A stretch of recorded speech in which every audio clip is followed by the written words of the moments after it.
The Golden Spur Saloon sat on the corner of Main Street and Cattle Drive Road in Red Creek, Montana territory, and it never truly slept. Dust clung to the windows, lantern light flickered on rough timber walls, and the air stayed thick with smoke, whiskey, and loud men who thought the world belonged to them.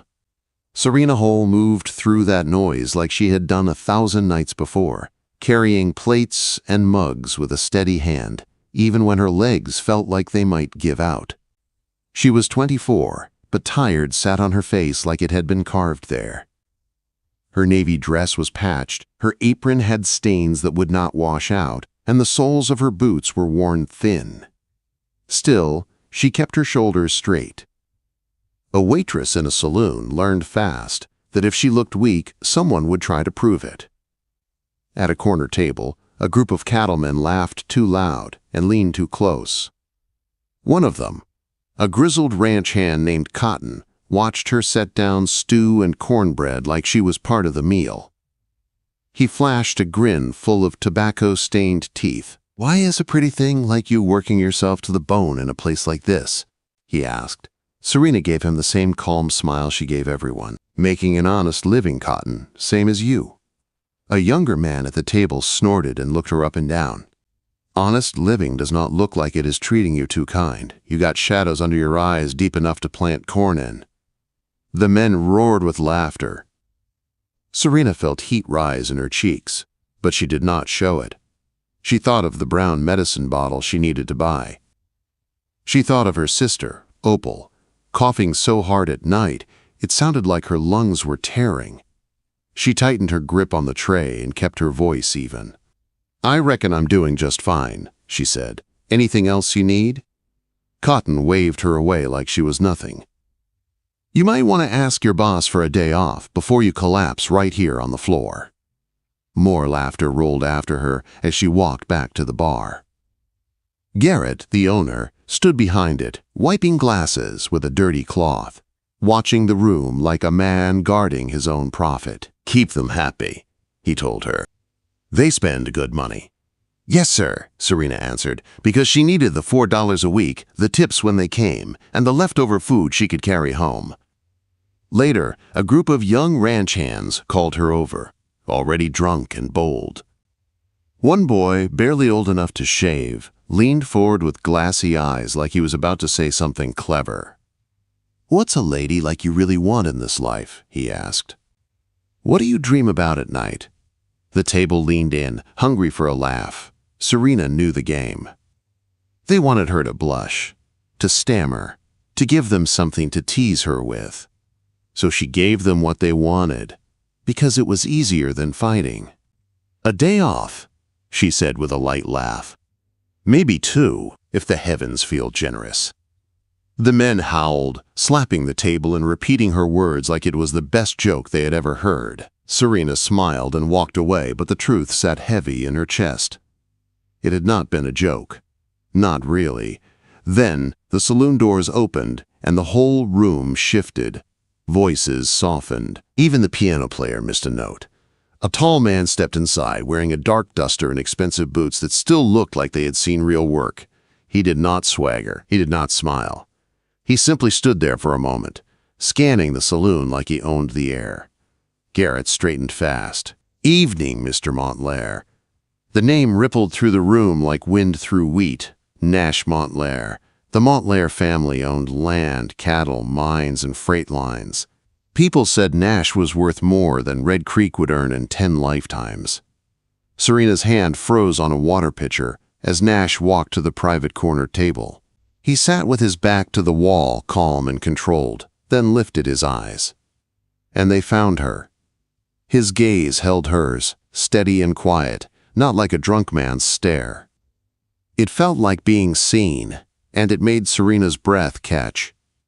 She forced her eyes away and carried a tray to his table with hands that suddenly did not feel as steady. "Good evening, sir," she said. "Can I bring you something to drink?"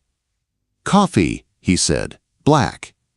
She nodded. "And for supper we have stew, chicken, or pork chops." "The stew will do." Serena turned to go, but his voice stopped her. "Miss!" She looked back. "What's your name?" he asked. Wealthy men did not ask a waitress her name. They called her girl or miss or nothing at all. Serena hesitated, then answered anyway. Serena Hol, sir. He nodded like he was saving it somewhere. Serena, that's a good name. She did not know what to say to that, so she went to get his coffee. Through the evening she served him, and she noticed strange things. He did not drink whiskey. He spoke only when he meant to. And every time she passed his table, his eyes followed her like he was trying to understand something he could not name. When she returned to clear his empty plate, Nash looked up at her again. Long shift, he said. Every shift is long, Serena replied, because it was true. He studied her face for a moment. You look tired. The words hit harder than they should have. Nobody said that out loud. Nobody admitted they saw it. Serena kept her voice quiet. I manage, sir. Quote, I'm sure you do, he said, then leaned forward slightly. What do you want most in this world, Miss Hol? Serena's throat tightened. She thought of the laughter from earlier. She thought of Opal's breathing in the dark. She thought of how tired she was of pretending. A day off, she whispered. One day where I don't have to act like everything is fine. One day where I can just breathe. Nash did not laugh. He did not smirk. He simply nodded, like he respected the answer. Thank you for being honest with me, he said. Then he reached into his pocket, pulled out a gold coin, and set it on the table. Serena's eyes widened. $20, 5 weeks of wages, medicine for Opal, rent, food, a chance to stop drowning for a moment. Sir, I can't, she said. You earned it, he replied, like it was simple. Before she could argue, he stood, placed his hat on his head, and walked out of the saloon while the whole room watched. The noise returned the moment the doors shut, louder than before, full of questions and gossip and sharp looks, aimed at Serena like she had done something wrong just by being noticed. That night, she walked home with the coin heavy in her pocket and heavier in her mind. She sat beside Opal's bed, listened to her sister's rough breathing, and stared at the gold in candlelight, trying to understand why a man like Nash Montlair would care about a waitress who only asked for one day to rest. By morning, Serena could not take the wondering anymore. She went straight to Porter's General Store and bought the lung tonic she had been praying for. The bottle was wrapped in brown paper, and relief swelled in her chest so fast it almost hurt. Then the bell over the shop door chimed again. Serena turned, and her stomach dropped. Nash Montlair stood in the doorway, filling it with his height and shadow, his sage-green eyes locking on her at once as if he had come for one reason. For her. Nash Montlair stepped into Porter's General Store like he belonged there, but he did not look at bolts of cloth or sacks of flour. His eyes went straight to the brown paper package in Serena's hands. For a moment, she forgot how to breathe. It felt wrong for him to see her outside the saloon, in daylight, in a place where people could stare and count every detail. Good morning, Miss Hol, he said, removing his hat. Serena tightened her grip on the medicine. Good morning, Mr. Montlair. Mr. Porter stood behind the counter like a man trying not to shake. Mr. Montlair, sir. What can I get you? Nash did not answer him. He looked at Serena again. Is your sister still unwell? Serena's head snapped up. How do you know I have a sister? Quote. Small town, Nash said. People talk. Serena felt her cheeks burn. She hated that her life was a story in other people's mouths. People talk too much, she muttered. I apologize if I overstepped, Nash said, and his voice held no mockery. I only meant concern. Serena did not want to believe concern could be real, not from a man who could buy a dozen towns without blinking. But his eyes were steady, honest. It made her angry, because it made her hope. She has lung trouble, Serena said quietly. This tonic helps. Nash nodded once, like he was taking it seriously. Then he turned to Mr. Porter and said something that made Serena's stomach drop. I want a standing order. Whatever Miss Hol needs, medicine, food, supplies, put it on my account. The words hung in the air. Mr. Porter's mouth fell open. Serena stepped forward fast. No, absolutely not. Nash barely blinked. Your sister needs care. You need food. A woman should not have to work herself to death for basic things. I am not your charity case, Serena snapped. You do not get to make decisions about my life. For a second, something hard flashed in Nash's face. Then it softened. He dipped his head. You are right, he said. That was presumptuous. He looked at Mr. Porter. Cancel it. Mr. Porter nodded quickly, relieved to be released from the middle of it. Nash turned back to Serena. May I offer a compromise? Quote. She stared at him, her heart beat hard against her ribs. Keep what I gave you last night, Nash said. Use it however you choose. But if you ever need anything beyond your means, come to me, ask. The choice will be yours. Serena searched his face for a trap. Men did not give without taking. But he stood there with his hat in hand, waiting like he meant it. Why? She asked. Why do you care? Quote, Nash's eyes held hers. Because I asked what you wanted most, and you asked for one day to rest. That struck me. Serena swallowed, then turned and walked out with the medicine in her hands and her thoughts in a storm. That night, the Golden Spur swallowed her again. Smoke, laughter, boots on wood. Garrett watched her tie on her apron with a look that was not friendly. You made an impression on Mr. Montlair, he said. I served him dinner, Serena replied. That's my job. He asked about you, Garrett said. How long you worked here, if you got family. If you were spoken for. Serena's fingers paused on the apron strings. And what did you tell him? Quote. Garrett's eyes were sharp. The truth. You're a hard worker. You keep to yourself. You got a sister with lung trouble. Serena felt a cold wave move through her. You should not be telling strangers my business. Garrett leaned closer. Men like Nash Montlair don't take interest in women like you for wholesome reasons. Don't get caught in his game. Serena forced her face still. I'm not. But when the saloon doors opened later and Nash walked in, calm and quiet, her heartbeat said otherwise. He took the same corner table. He ordered coffee and supper. And when she brought it, he spoke to her like she was a person, not a thing. He tipped again. Another gold coin. Serena tried to refuse, but he only said, quote, excellent service, and walked out before she could argue. Nash became a nightly shadow at the Golden Spur.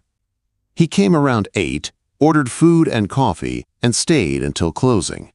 He never drank whiskey. He never raised his voice. He simply watched the room with steady eyes, and somehow his attention always found Serena. By the 3rd night, the other saloon girls whispered behind their hands. By the 5th night, customers started smiling too wide. Cotton leaned in one evening and jerked his chin toward Nash's table. That rich one's got designs on ya. Serena set down the beer with a firm hand. He's a customer. Customers don't tip gold like that, Cotton said. What you gonna do about it, sweetheart? Serena kept her voice flat. I'm gonna do my job. She walked away before he could say more, but the gossip followed her like dust. One night she noticed a book beside Nash's plate. She could not stop herself from asking, What are you reading? He looked up, surprised, then answered like it mattered. Poetry. Serena blinked. You read poetry? A small smile touched his mouth. Even rough men need beauty sometimes. He held the book out. Take it.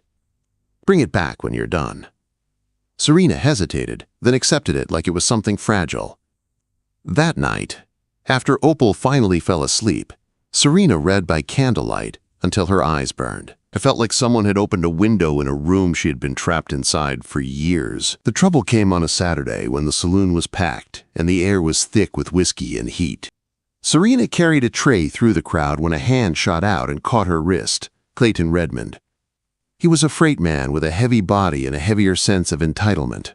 He leaned close, his breath sour. Have a drink with us, he slurred. Stay a while. I'm working, Serena said, trying to pull free. His grip tightened. I'm being friendly. You could stand to be friendlier back. Serena felt fear rise fast. She kept her voice steady. Let go of my arm. The room went quiet in the way it always did before something ugly. Then a calm voice cut through it. The lady asked you to let go. Nash stood beside the table, one hand resting on Clayton's shoulder like it weighed nothing. Clayton looked up, confusion turning to fear as he recognized him. This ain't your business, Montlair. It is when you touch someone who said no, Nash replied. Clayton's fingers loosened. Serena yanked her arm back and rubbed the red mark left behind. Nash's voice stayed low, but it carried. If you do that again, I will make sure your contracts disappear. Clayton nodded, angry and trapped. Nash turned to Serena. Are you all right? I'm fine, she lied. After closing, Serena stepped into the cool night and found Nash waiting outside, coat collar turned up. I'll walk you home, he said. You don't have to. I do, Nash replied. Tonight you do not walk alone. Serena wanted to argue. Pride demanded it. Fear refused. They walked in silence, boots crunching dirt. At her cabin, Nash stopped at the porch steps. Good night, Miss Hol, he said. Serena hesitated. Good night, Nash. His smile was small but real. He waited until she went inside. 3 days later, a storm rolled down from the mountains and slammed into Red Creek with thunder that shook windows. Garrett closed the saloon early. Customers hurried out into the rain. The room emptied until only Serena, Garrett in the back room, and Nash at his table remained. Serena wiped down tables, trying not to look at him. The silence felt too loud. Nash stood and crossed the floor. Can I ask you something personal? Serena's pulse quickened. You can ask. Why did you come to Red Creek? He said. The question opened old pain. Serena told him about her father's death, her mother's quick remarriage, the stepfather who pushed them out, the aunt who was already dead when they arrived. I've been surviving for years, Serena admitted, and the words came out sharper than she meant. That's all. Nash stepped closer, careful, like he knew one wrong move would scare her off. You deserve more than survival. Serena's throat tightened. You don't know what I deserve. Lightning flashed, thunder cracked close. Serena flinched, and Nash's hand lifted to steady her. His touch was gentle, but it burned like it meant something. Tell me to stop, he said quietly, and I will. Serena should have told him to stop. She did not. Instead, she whispered the truth she had been fighting. I'm afraid of what I'm starting to feel. Quote, Nash's face changed, like he had been holding back too long. He leaned in, and Serena met him halfway. Their kiss was soft at first, then desperate, like they were both starving. The back door slammed. Serena, Garrett called. They broke apart so fast, Serena's heart slammed against her ribs. Garrett appeared, eyes moving between them, and his jaw tightened. Serena pulled her shawl around herself like it could hide what just happened. Nash's voice stayed controlled. I was leaving. Later, Serena ran home through rain that soaked her to the skin, her mind spinning with guilt and desire and fear. 3 days passed before a boy arrived with a note. Meet me at the old homestead north of town. Sunset. Serena rode out as the sky turned gold, her stomach twisting the whole way. Nash waited on the porch of the abandoned cabin, hat in his hands, face serious like he was about to confess a sin. I need to tell you something, he said.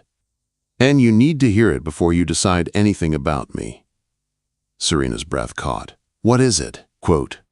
Nash looked out at the prairie, then back at her, and his voice came out heavy. 5 years ago, there was a mine accident near Denver, he said. 7 men died. One of them was named James Hol.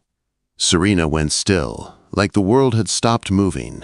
My father, she whispered. Nash nodded once, and the truth in his eyes felt like a knife. My family owned that mine, he said, and we knew it was unsafe. Nash Montlair stood on the broken porch of the old homestead like a man waiting for judgment. The prairie behind him glowed in the last light of day, but Serena could not see any beauty in it. All she could see was her father's face, the day she learned he was dead, the years that followed, and the name Nash had just spoken out loud like it was nothing. My family owned that mine, Nash said again, slower this time, like he knew each word was a wound. Not in our name, through companies and papers. But it was ours. We got warnings the supports were failing. Engineers said men could die. My father ignored it because repairs would cost money. Serena's hands went cold. Her throat tightened so hard she could barely speak. And you knew. Nash's jaw flexed. His eyes shone with a pain that looked real. I knew something was wrong. I was young, and I stayed quiet. I told myself it was not my place. I told myself my father would do the right thing. He swallowed. 3 weeks after the last warning, the mine collapsed. 7 men died. Your father died. And I did nothing to stop it. Serena felt like the ground had shifted under her feet. For years, she had carried grief like a stone. She had blamed bad luck, careless owners, a cruel world. Now the cruel world had a face, and it was the man who had been looking at her like she mattered. Her voice came out thin. So that's why you came into the Golden Spur? Nash nodded once. At first, yes, I heard the name Hol in town and it stayed in my mind. I asked questions. I learned who you were. I learned what you and Opal have lived through. I came to Red Creek because I could not live with it anymore. Serena's chest ached. The money, the attention, the help. It was guilt. Quote. Nash stepped closer, then stopped like he did not deserve to move another inch toward her. Guilt brought me here, but it is not why I stayed. Serena laughed once, sharp and broken. That is a fine thing to say. It is the truth, Nash said, and his voice cracked. Serena, I did not expect you. I did not expect the way you carry yourself when you are exhausted. I did not expect your honesty. I asked you what you wanted most, and you asked for a day off. Not jewels, not a man. Just one day to breathe. That shook something loose in me. He lifted his hands a little, palms open, like he was pleading without words. I came here to make amends, but I fell in love with you. That is the worst part, because I know I have no right. Serena's eyes burned. She wiped her cheeks and found her hand shaking. You should have told me the first night. I know, Nash said. I was a coward. I kept waiting for the right time, and the truth is, I was afraid. Afraid you would look at me and see only the mine, only your father dying. Quote, Serena turned away and stared at the tall grass moving in the wind. She pictured her father's hands, rough from work, still gentle when he lifted her as a child. She pictured Opal coughing in that cabin, and the way Serena had counted coins with panic in her throat. She pictured Nash defending her from Clayton and walking her home like her safety mattered. Her voice came out low. I don't know what to do with this. Then don't decide tonight, Nash said quickly. Take time. Take all the time you need. If you cannot forgive me, I will accept it. I will not chase you, and I will not punish you for it. Serena turned back and anger rose, hot and steady. My father is gone. Time won't change that. Nash nodded. No, but I can do what I should have done years ago. I can tell the truth out loud. Serena stared at him. What do you mean? Nash's shoulders squared like he was preparing to walk into a fight he deserved. My father is dead. I own what he owned now. I can publicly admit what happened. I can clear your father's name. I can pay restitution. I can create a fund in James Hol's name so men's families do not get left with nothing. I can make sure people understand your father did not die because he was careless. He died because owners were greedy and I was silent. Serena felt her heart twist. And you would do that, even if it costs you business. Yes, Nash said, even if it costs me everything. Serena held his gaze for a long time. She did not know how to hate him and love him at the same time, but somehow she was doing both. She finally spoke, and each word felt like it came from a deep place she did not show anyone. Do it, she said. Clear his name, and do it publicly, not quiet. Not behind closed doors, in Denver, in Montana, everywhere your family does business. Nash nodded without hesitation. I will. And don't put your name on it, Serena added. Put my father's name. Make it about him, not about you trying to feel better. Nash's eyes softened with something that looked like respect. Done. Serena stepped back and drew a breath that shook. And no more lies. Nash's voice turned firm. "No more lies, I swear it." The wind lifted Serena's hair across her cheek. She did not move away when Nash carefully took one step closer. "I cannot promise I will forgive you," she said. "I am not asking for forgiveness tonight," Nash replied. "I am asking for a chance to earn it." Serena looked down at his hands, strong hands that had built a life she could not understand, hands that could have stopped something years ago and did not. Then she looked back up. "I'll try," she whispered. "That's all I can give." A breath left Nash like he had been holding it for years. He reached for her slowly, giving her time to refuse. Serena did not refuse. His hand touched her cheek like it was something precious, and she felt tears spill again, not only from hurt, but from the strange hope she did not want to admit she still had. "I love you," Nash said, quiet and steady. "I know I do not deserve to say it, but it's true." Serena's voice broke. "You are an idiot." Nash gave a painful smile. "I know." She shook her head, half laughing, half crying. "A rich man comes into a saloon, gives a tired waitress gold, kisses her in a storm, and then tells her his family is the reason her father died." Nash flinched at the words, but he did not look away. "Yes." Serena wiped her face again and stood straighter. "If I keep walking this road with you, things have to change. I won't be treated like a project. I won't be your way to fix your guilt. I'll be your partner, or nothing." Nash's answer came fast. "Partner." Serena swallowed. "And Opal comes first." "She's my family."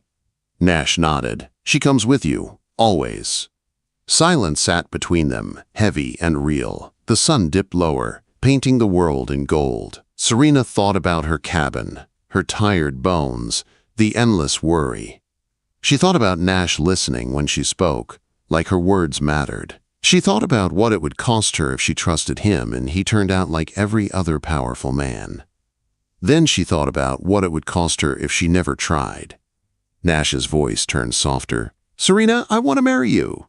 Serena blinked hard. "That is insane." Quote, "It might be," Nash said, "but I mean it. Not out of obligation, not out of pity. I want a life with you. I want to wake up and know you are safe. I want Opal to have care. I want you to have rest. Not one day, but as many days as we can build." Serena's heart pounded like it wanted to run away. "The town will talk." "Let them," Nash said. "They talked the day you walked into the Golden Spur. They will talk no matter what. I care about you."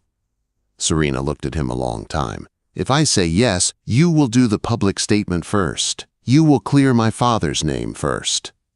Nash nodded. "I will." Serena let out a shaky breath. "And you will never hide the truth from me again." "Never," Nash said. Her voice went small. "Then yes." For a moment, Nash did not move, like he was afraid he had heard wrong. Then his face changed, and the relief on him was so strong it looked like pain. He pulled her into his arms, careful but fierce, and Serena held him back even though part of her still ached with anger. It was messy and real and frightening. It was not a fairy tale, but it was something. 2 weeks later, Nash kept his promise. In a public meeting in Red Creek and later through letters sent across his business offices, Nash told the truth about the Denver mine. He did not hide behind lawyers or careful words.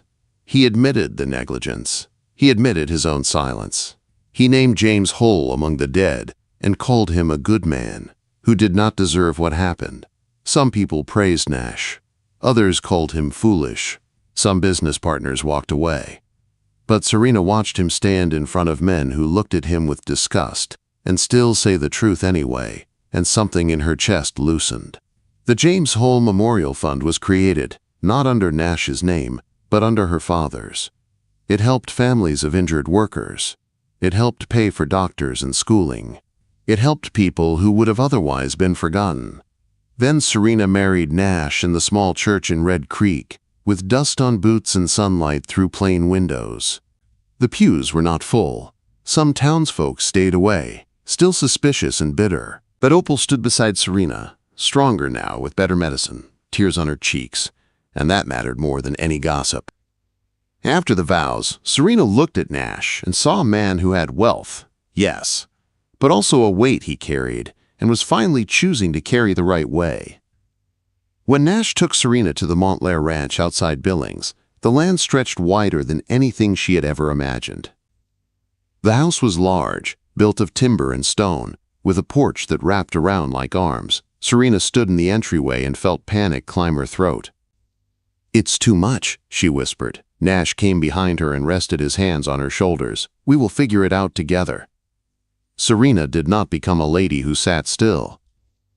She worked in the kitchen with the cook. She learned the ranch books so she could understand what money was coming in and where it was going. She rode out with Nash to check cattle and fences. She insisted the ranch hands be paid fairly and treated with respect. Nash agreed, and soon the Montlair ranch became known as a place where work was hard but honest, and men were not used up and thrown away. Opal moved in. With a bright room and windows that caught morning sun, her breathing grew easier over time. She started painting in quiet hours, and Serena loved watching her sister find joy again. Months passed, and Serena's cheeks filled out. Her eyes looked less haunted. She slept through nights without waking to count her fears. One spring, Serena told Nash she was going to have a baby, and the way he held her after that felt like he was afraid to let the moment slip away. They named their first son James. Life on the ranch became loud. Children in the yard. Mud on boots. Laughter over breakfast. Nights on the porch, when the wind carried the sound of cattle and distant songs from the bunkhouse.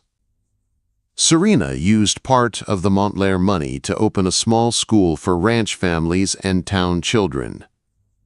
Then she helped start a clinic where a traveling doctor came twice a month, treating anyone who needed care, even if they could not pay. Some people still whispered that Serena had been lifted out of the saloon by luck.